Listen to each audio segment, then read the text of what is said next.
This trial, we're hoping, is the first of many studies to test various agents for COVID-19 to see if we can find good and effective treatments for individuals who are infected with the coronavirus but aren't sick enough to be in the hospital.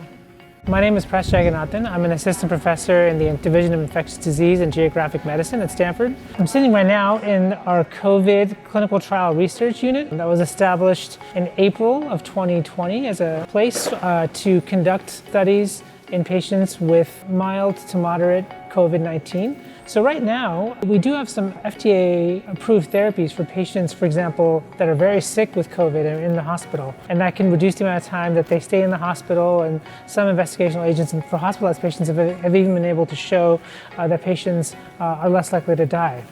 But we don't have comparable therapies for patients that are outside of the hospital.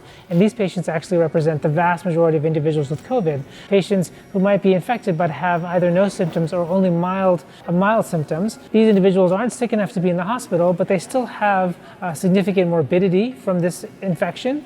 They're still able to transmit it to others. And as of now, we have no approved therapies to either improve their symptoms or to decrease the amount of time that they're actually infectious to others. The goal of this first study is to test whether a single dose of an investigational agent, in our trial, it was a drug called interferon lambda, or LAMBDA for short, if it can reduce the amount of time that people in this study have infectious virus in their throats and reduces the amount of time that they have symptoms of this illness, in compared to placebo. So going forward, we're hopeful that this trial is the first of many clinical trials being conducted here in the COVID Clinical Trial Research Unit that will test agents to treat patients with mild to moderate COVID. So we're hoping that this infrastructure that we've set up here at Stanford to conduct these types of studies could be utilized to test multiple different agents to treat patients with COVID. I think one of the most powerful things about this study is, early in the epidemic in April and May, for example, there's still a lot of unknowns. And to this day, there's still a lot of unknowns with coronavirus and with COVID, and whether or not, why some people with COVID get sicker, why some get better, why some have symptoms that last a few days, why others have symptoms that last for months and months. And I think one of the most important things that we offer to patients that are participating in these trials, whether or not the agents that we're testing are effective or not, is we offer them a place to come to talk about their symptoms, to be able to escape their quarantine that they're at home, and to kind of engage with individuals and describe their illness. And so one of our first patients that we enrolled was, on her first few days was very hesitant and about participating in research and about being in a study of an investigational agent.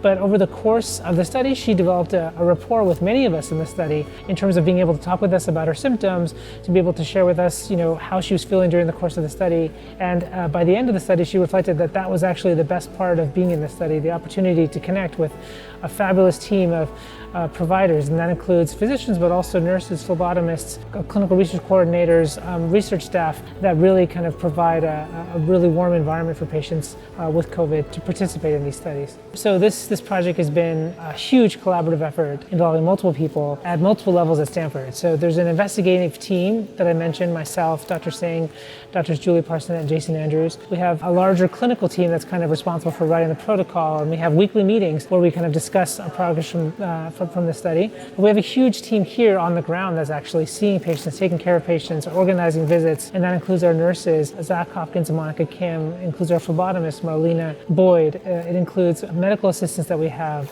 it includes fabulous clinical research managers, Savita Kamble and Lori Panu, it includes clinical research assistants, Christina Martinez. So just an incredibly powerful team that allows us to undertake this venture and to hopefully support future clinical studies in this tent as well. We're really excited about this study that we've done, this first study of interferon lambda. We're very hopeful that it's going to provide promising and effective therapy for patients with COVID. But, I think we're also realistic and recognize that many such studies might not necessarily be effective. And so we're hoping that through this study, we'll learn a lot about this important disease. We'll learn a lot about opportunities to intervene and to help patients with their symptoms. And hopefully this provides the groundwork for a multitude of further studies to follow. The preceding program is copyrighted by the Board of Trustees of the Leland Stanford Junior University. Please visit us at med.stanford.edu.